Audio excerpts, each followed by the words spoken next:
Bonsoir Alain Auberville. Bonsoir Florent Brière.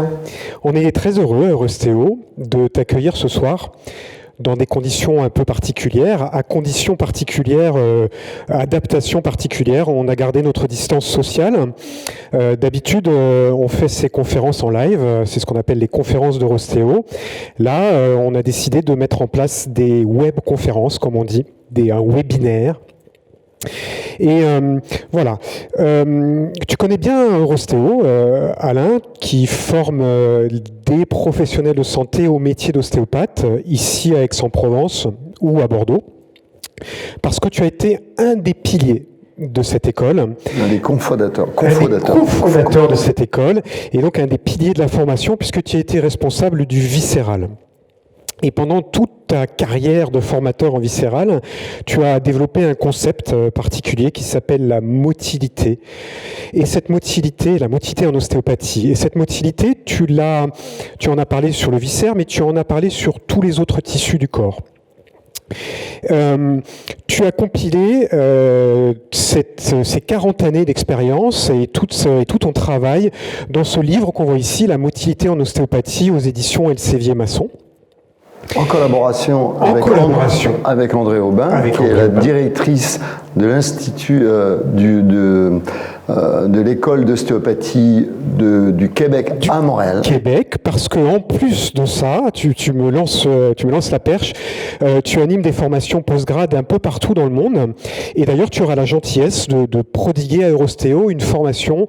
Les dates, c'est du 4 au 6 décembre 2020.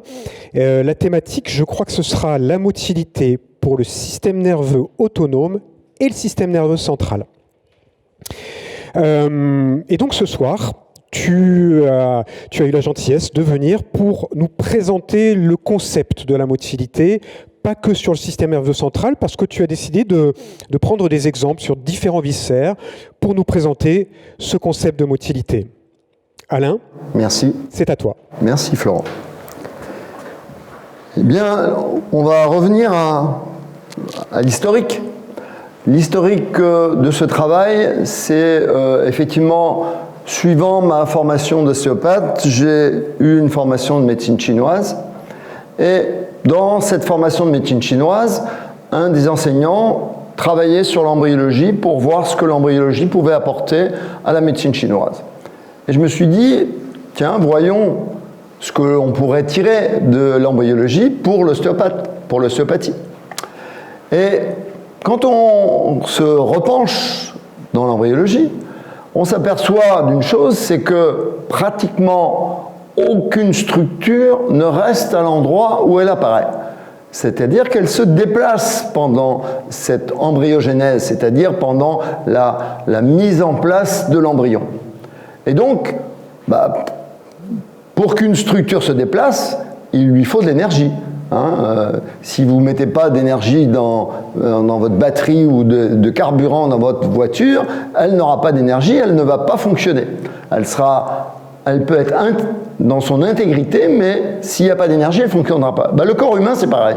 S'il n'y a pas d'énergie, ça ne fonctionne pas. Et quand l'énergie fonctionne mal, on va dire quand elle circule mal, et ça c'est un autre élément qu'on peut mettre en rapport avec le concept de l'ostéopathie. Dans le concept de l'ostéopathie, l'idée de génie de style, c'est de penser qu'il va y avoir problème à partir du moment où il y a des blocages dans les différents tissus.